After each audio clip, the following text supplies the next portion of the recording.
Hello my dear student, कैसे हैं आप लोग? आपके बेस्ट होंगे। एग्जैक्टली इस लेक्चर में हम लोग पढ़ने वाले हैं ना, क्या गजब का टॉपिक है ये। और इसको अच्छे से देखिएगा और अच्छे से पढ़िए। देखिए इसमें है vapour pressure of solution containing non volatile solute. अगर किसी सॉल्यूशन में नॉन वोलेटाइल को हम मिलाएं और उसके वेपर प्रेशर हम देखें तो उस कंडीशन में क्या होगा। देखिएगा vapour pressure of solution containing, कोई सॉल्यूशन है उसमें वेपर प्रेशर हम देखें, उस वेपर प्रेशर में क्या होनी चाहिए, नॉन वोलेटाइल सॉल्यूट हो। नॉन वोलेटाइल सॉल्यूट के केस में वेपर प्रेशर क्या होगा। जब हम नॉन वोलेटाइल को किसी लिक्विड में डालेंगे तो उसके वेपर प्रेशर में क्या इफेक्ट पड़ेगा, इसको हम सीखने वाले हैं और ये बहुत इंपॉर्टेंट है। जैसे इसको मैं आपको सिखा रहा हूँ, सिंपल में सीखिएगा। अगर मैं आपसे कहूँ कि ये कंटेनर है और इस कंटेनर में मैं ले रहा हूँ लिक्विड, और लिक्विड जो ले रहा हूँ ना, ये आपका लिक्विड है और इस लिक्विड को मैं हीट कर रहा हूँ। सिंपल, जब मैं इसको हीट करूंगा तो इसमें वेपर बनेंगे। जब इसमें वेपर बनेंगे और इसमें अगर मैं इसमें नॉन वोलेटाइल डाल दूँ, नॉन वोलेटाइल, जब इसमें नॉन वोलेटाइल डालूंगा ना सब्सटेंस, तो इसके वेपर को कम कर देगा। इसका जो वेपर था ना वो डिक्रीज हो जाएगा, और जैसे वेपर डिक्रीज होगा इसका वेपर प्रेशर भी डिक्रीज होगा। इसका वेपर प्रेशर भी क्या हो जाएगा, डिक्रीज। अब ये जो वेपर प्रेशर डिक्रीज हो रहा है इसी को बोलते हैं अपन RLVP, relative lowering vapour pressure. क्या बोलते हैं, रिलेटिव लोअरिंग वेपर प्रेशर। और ये जो RLVP है ना, it is a colligative property. Colligative property, ये एक कोलिगेटिव प्रॉपर्टीज होता है, कोलिगेटिव प्रॉपर्टीज होता है और इस पे न्यूमेरिकल आता है, बहुत इंपॉर्टेंट है ये RLVP। अब सुनिए, फिर मैं बोल रहा हूँ, मान लीजिए कोई लिक्विड है, उसको मैं हीट कर रहा हूँ, गर्म कर रहा हूँ, उसमें से वेपर बन रहा है और जैसे मैं इसमें नॉन वोलेटाइल डालूंगा इसकी वेपर कम हो जाएगी। वेपर कम होने का मतलब इसका वेपर प्रेशर डिक्रीज होगा। वेपर प्रेशर डिक्रीज होने का मतलब इसको बोलेंगे RLVP, relative lowering in vapour pressure. अब सुनिए, ये जो RLVP है ना, वेपर प्रेशर कम होने से आता है, तो इसमें क्या होता है, तो एक वैज्ञानिक मैं आपको पढ़ा चुका हूँ, राउल्स लॉ। आपको पढ़ा चुका हूँ मैं राउल्स लॉ। राउल्स लॉ ने क्या बोला था कि जो आपका पार्शियल प्रेशर, जो आपका प्रेशर होगा पार्शियल प्रेशर, वो डायरेक्टली होगा मोल फ्रैक्शन ऑफ ए। अब यहाँ पे इसको जब हटाएंगे ना तो पी ए इक्वल टू, यहाँ पे आ जाएगा आपका पी ए नॉट और यहाँ मोल फ्रैक्शन ए। अब सुनिए, इसके अंदर दो चीज मिला रहा हूँ, एक नॉन वोलेटाइल है और ये आपका वोलेटाइल है। तो वोलेटाइल है तो ये तो आपका ए है, ठीक है, और यहाँ जो प्रेशर बन रहा है ये आपका पी ए नॉट है, और इसका जो पार्शियल प्रेशर है वो आपका पी ए है। Partial pressure P A, pure pressure P A, और ये आपका सब्सटेंस ए है, और ये नॉन वोलेटाइल आपका बी है। और इसका अगर मैं पार्शियल प्रेशर की बात करूं तो वो क्या हो गया, पीबी नॉट, पीबी, और इसका प्रेशर की बात करूं तो पीबी नॉट। लेकिन इसमें प्रेशर होएगा ही नहीं, इसलिए हम इसको भी नहीं लेंगे, बस इतने याद रखिए पीबी लेंगे हम, ठीक। पीबी आपका क्या है, पार्शियल प्रेशर, अप्रोक्स इसको भी जीरो मान लेंगे क्योंकि नॉन वोलेटाइल है तो प्रेशर क्या होता है, जीरो होता है। तो याद रखिएगा नॉन वोलेटाइल केस में उसका प्रेशर क्या होता है, जीरो होता है। अब इस कंडीशन में अगर मैं देखना चाहूँ तो इसके पास क्या होगा, ये तो जीरो हो गया, मोल फ्रैक्शन तो होगा ना इसके पास। भाई कोई भी सब्सटेंस है दुनिया का उसके पास मोल फ्रैक्शन तो होगा ना। नहीं समझ में आए मोल फ्रैक्शन तो आप मेरा पहला लेक्चर दूसरा लेक्चर देख सकते हैं, ठीक। ये देखिए मोल फ्रैक्शन तो होगा ही ना। अब यहाँ मोल फ्रैक्शन का भी होगा, इसके पास भी मोल फ्रैक्शन होगा, इसका मोल फ्रैक्शन का ये होगा। मोल फ्रैक्शन ऑफ सॉल्यूशन दोनों का अगर मोल फ्रैक्शन में लिखूं तो वन के इक्वल होता है। याद रखिएगा, मोल फ्रैक्शन ऑफ सॉल्यूशन, सॉल्यूशन का जो मोल फ्रैक्शन होता है हमेशा वन होता है, तो इसका मोल फ्रैक्शन वन हो गया। अब ऐसा हो गया ना, तो अगर मैं आपसे कहूँ यहाँ से काइए का मान निकालिए तो आप बोल सकते हैं काइए इक्वल टू वन माइनस काई बी। बस ये याद रखिएगा, काइए इक्वल टू वन माइनस काई बी। यस, छोड़ दीजिए, इधर देखिए, बताइए पी ए नॉट है ना, यहाँ काइए है, तो बताइए P A equal to P A naught, और काइए को मैं क्या लिख सकता हूँ, वन माइनस काई बी। तो यहाँ लिख दूंगा वन माइनस काई बी। आप देख सकते हैं कितना आसान है, सोच भी नहीं सकते हैं। अब इधर देखिए, इसका आप मल्टीपल कर दीजिए, मल्टीपल करेंगे तो पी ए इक्वल टू यहाँ हो जाएगा P A naught minus P A not काई बी। देखिए, अब इस पी ए नॉट काई बी को मैं इधर ला दूंगा, तो लाऊंगा ना, तो पी ए नॉट काई बी इक्वल टू यहाँ पी ए नॉट और माइनस पी ए हो जाएगा। देखिए ये माइनस वाला पोर्शन को इधर लाऊंगा, इसको उधर ले जाऊंगा, तो ये हो गया P A naught minus P ए। ये जो देख रहे हैं ना P A naught minus P ए, इसी को बोलते हैं लोअरिंग इन वेपर प्रेशर। इसको बोलते हैं lowering in vapour pressure. Vapour pressure में लोअरिंग बहुत इंपॉर्टेंट है। P A minus P A, P A naught minus P A, P A naught minus P A, pure pressure, और ये आपका partial pressure P A naught minus P ए, ये हो गया lowering in vapour pressure. लेकिन हमें चाहिए RLBP, तो RLBP कैसा आएगा, तो इसको मैं रफ करता हूँ, आप देख सकते हैं, इतना आप लिख चुके होंगे, इतना लिख लीजिए पहले, ये दिखाई दे रहा ना, yes yes yes yes yes दिख रहा है, वेरी गुड, इतना लिखिए। अब देखिए हमें क्या चाहिए, RLBP, तो RLBP क्या होता है, इधर देखिएगा, यहाँ लिखना होगा। अब आप देख सकते हैं यहाँ पे आपको मिल गया, ये मिल गया PA0 chi B equal to PA0 minus PA। अगर मैं इस PA0 को नीचे लाता हूँ तो यहाँ से मुझे काई बी का मान कितना मिल जाएगा, PA0 माइनस PA, और नीचे आ गया आपका PA0। ये जो आप वैल्यू देख रहे हैं ना, ये वाला वैल्यू, ये रेशियो वाला, तो इसको बोलते हैं अपन RLBP, relative lowering in vapour pressure, lowering in vapour pressure, ये इसको बोलते हैं, this is relative lowering in vapour pressure. और ये फार्मूला आपका रिलेटिव लोअरिंग वेपर प्रेशर का, और ये मोल फ्रैक्शन ऑफ सॉल्यूट है, याद रखिएगा, this is mole fraction of non volatile solute, non volatile solute, non volatile solute का ये मोल फ्रैक्शन है। यानी मुझे क्या मालूम चल गया, relative lowering in vapour pressure क्या होता है, उसका फार्मूला क्या होता है, और लोअरिंग इन वेपर प्रेशर क्या होता है, PA0 माइनस PA, और राउल्स लॉ तो मैं बता ही चुका था आपको। तो ये है, यानी अगर कोई भी लिक्विड है मेरे पास, अगर मैं उसको गर्म कर रहा हूँ तो इसमें वेपर बनेंगे, जब वेपर बनेंगे तो वेपर प्रेशर भी बनेगा। लेकिन मैं क्या कर रहा हूँ, जब ये वेपर बन रहा है ना, तो उसके ऊपर से मैं नॉन वोलेटाइल डाल दे रहा हूँ, जैसे NaCl KCl ये सब, जैसे शुगर ग्लूकोज, जैसे मैं डालूंगा ना तो जो वेपर बन रहा था वो वेपर बनना कम हो जाएगा, और जब वेपर बनना कम हुआ ना, उसी को बोलते हैं लोअरिंग इन वेपर प्रेशर। और जब वेपर बनना कम हुआ तो उसी कारण उसका प्रेशर भी कम हो जाएगा। भाई जब वेपर कम बनेगा तो प्रेशर कम होगा, तो प्रेशर भी कम हो जाएगा, जिसको बोलते हैं RLBP, relative lowering in vapour pressure. और इसी को हम फार्मूले के अकॉर्डिंग देखते हैं, तो मोल फ्रैक्शन ऑफ काई भी जो हम मिला रहे थे उसका mole fraction equal to PA0 minus PA upon PA0। और इस फार्मूले के अकॉर्डिंग जितने भी न्यूमेरिकल होंगे ना बोर्ड के आपके, वो सब सॉल्व हो जाएंगे, जितने NCERT में होंगे वो सब सॉल्व हो जाएंगे। तो आइए अभी इस फार्मूले को यूज करके न्यूमेरिकल सॉल्व करते हैं। आई होप कि आप रिलेटिव लोअरिंग वेपर प्रेशर भी समझ गए और ये भी समझ गए। ओके, मिलते हैं न्यूमेरिकल। अब देखिए आपके सामने क्वेश्चन आ गया, और ये क्वेश्चन किसके बेसिस पे है, तो आपने देखा RLBP, relative lowering vapour pressure.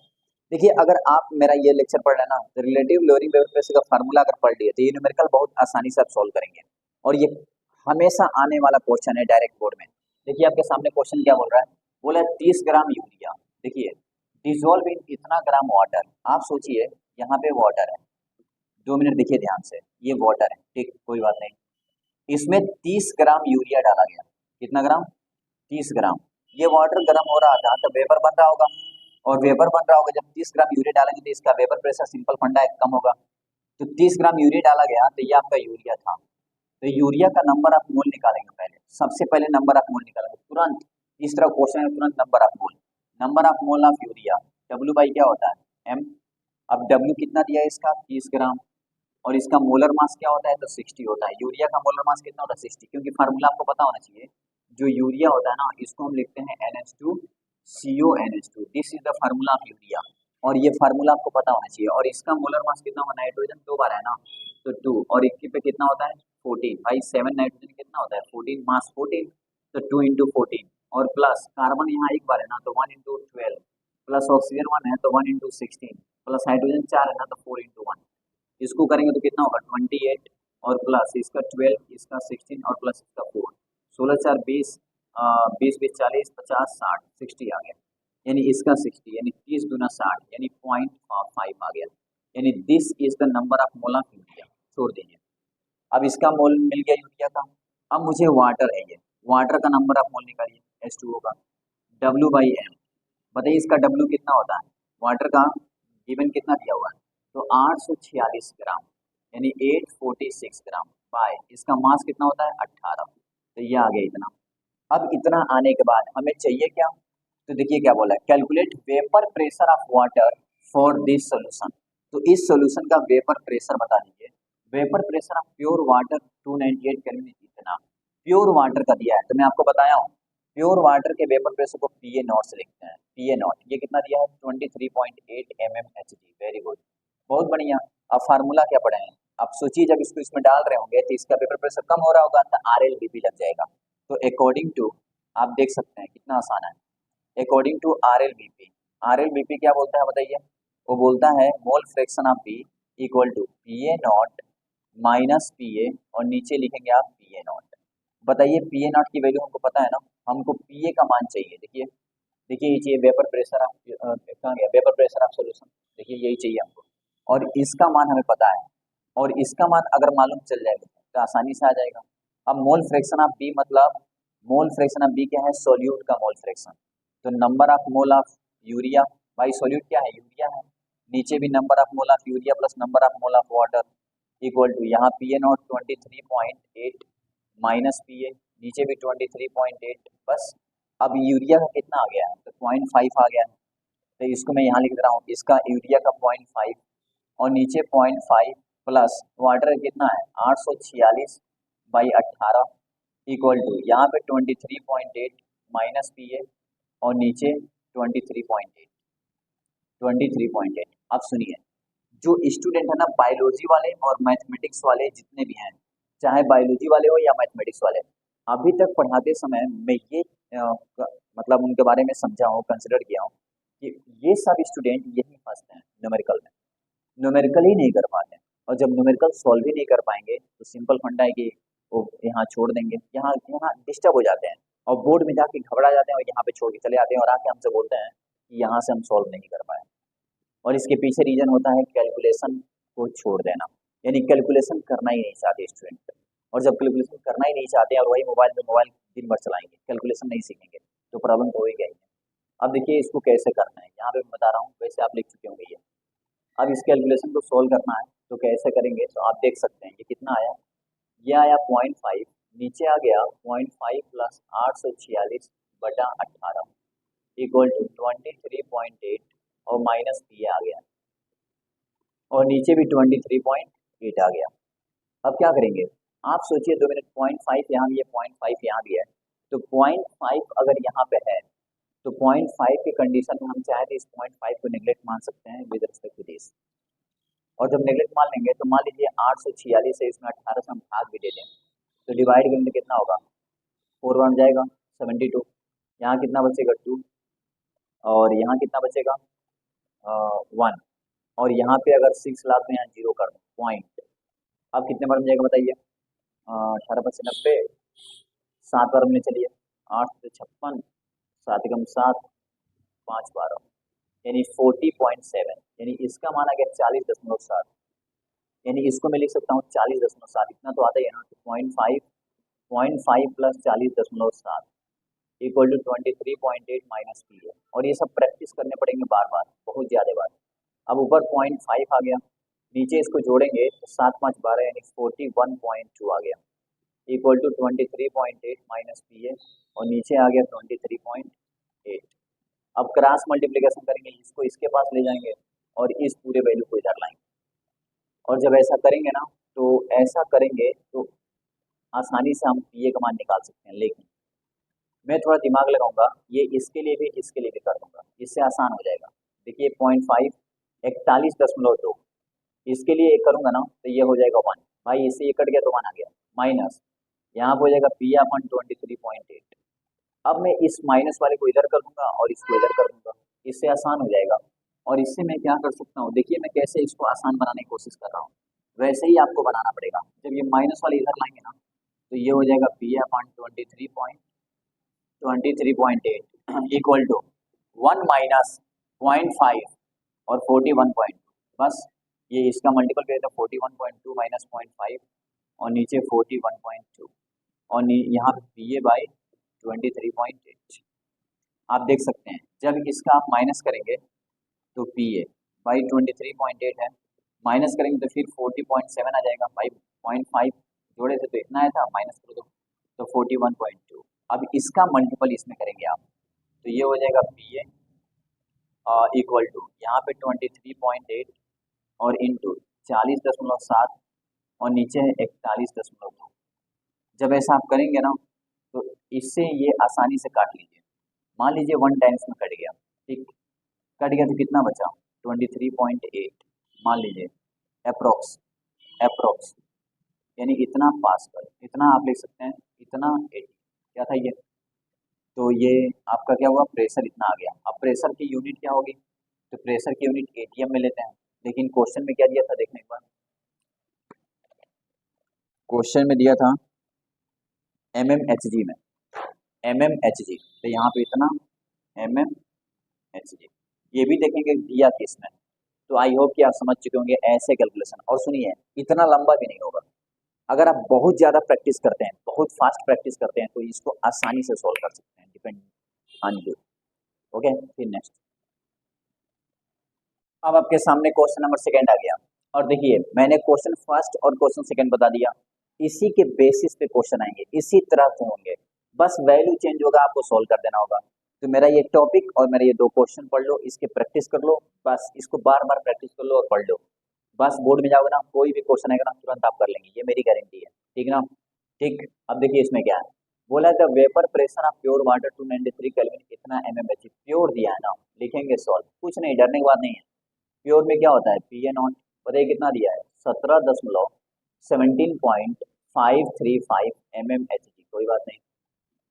Okay, pure का बोला 25 ग्राम ग्लूकोज, जो उसमें ग्लूकोज में डाल रहा हूँ ना, जो वेपर प्रेशर को कम कर रहा है, वो 25 ग्राम है, यानी जो गिवन मास है डब्ल्यू ग्लूकोज, ग्लूकोज कितना दिया है, तो 25 ग्राम, तो इसका नंबर ऑफ मोल निकाल लीजिए, number of mole of glucose W by M, W कितना है 25, और मोलर मास कितना होता है ग्लूकोज का, तो ग्लूकोज का फार्मूला क्या होता है, C6H12O6, ये हो गया 72, और ये हो गया 12, ये हो गया 96, जोड़ लीजिए 6 तो 8 तो 10 के 0, और 9 10 18 180, यानी 180 होता है।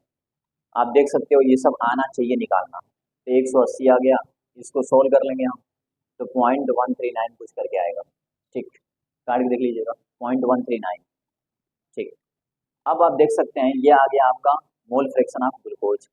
इसके बाद कर रहा है इस डिजोल्व 450 ग्राम वाटर, यानी जो वाटर है ना वो 450 ग्राम है, यानी वाटर, वाटर दिया है 450 ग्राम, तो इसका नंबर ऑफ मोल निकाल लेते हैं, number of mole of water, तुरंत पहले यही करेंगे, नंबर ऑफ मोल निकालेंगे वाटर का, डब्ल्यू बाई एम, वाटर कितना दिया है 450 ग्राम, कोई बात नहीं, मोलर मास कितना है वाटर का, तो 18 है, इसको काटेंगे तो आएगा 25 बार में कटेगा, काट के देख लीजिएगा। जैसे नंबर ऑफ मोल आ गया, पी ए नॉट मालूम चल गया, तो हम जानते हैं mole fraction of B equal to P A naught minus P A, और यहाँ पे जानते हैं P A naught, very good. Mole fraction of B में नंबर ऑफ मोल ऑफ क्या, glucose by number of mole of water equal to, अच्छा glucose का इधर वाला प्लस वाला भी छोड़ देंगे, 0.139 मतलब क्या, कुछ भी नहीं। पी ए नॉट कितना दिया आपका, तो पी ए नॉट दिया हुआ है 17.55 और माइनस यहाँ पे पी हमको चाहिए, यहाँ भी 17.535, यहाँ पे एन जी कितना आ गया, तो एन जी आ गया एन जी आ गया 0.139, और ये आ गया आपका कितना 25, और ये 17.535 और माइनस पी ए, और नीचे कितना है 17.535, बस अब इसको सोल्व करना है और पी ए का मान निकालना है। आप लोग यहाँ से सोल्व करके जिस तरह मैंने सोल्व किया था प्रैक्टिस करिएगा और पी ए का मान निकालिएगा, जो पी ए का मान निकालेंगे उसका आंसर आएगा 17.44 mmHg, 17.44 mmHg, मतलब अप्रोक्स इसके इक्वली आएगा, अप्रोक्स आप ये भी लिख सकते हैं, ठीक है। तो आप देख सकते हैं पी ए आपका आ गया 17.44 mmHg। अब इसको सोल्व करके आप बताइए इतना आ रहा है कि नहीं, और अगर नहीं आ रहा तो कमेंट करिए कि हमें नहीं आ रहा है, तो फिर कोई बात ही नहीं, फिर तो मैं पूरा कैलकुलेशन करना स्टार्ट करूँगा, ठीक है। तो आई होप कि आपको आज मैं आर एल बी पढ़ाया, उसके 2 न्यूमेरिकल पढ़ाया, इसको बार बार प्रैक्टिस कर लीजिए। ओके, मिलते हैं नेक्स्ट लेक्चर में।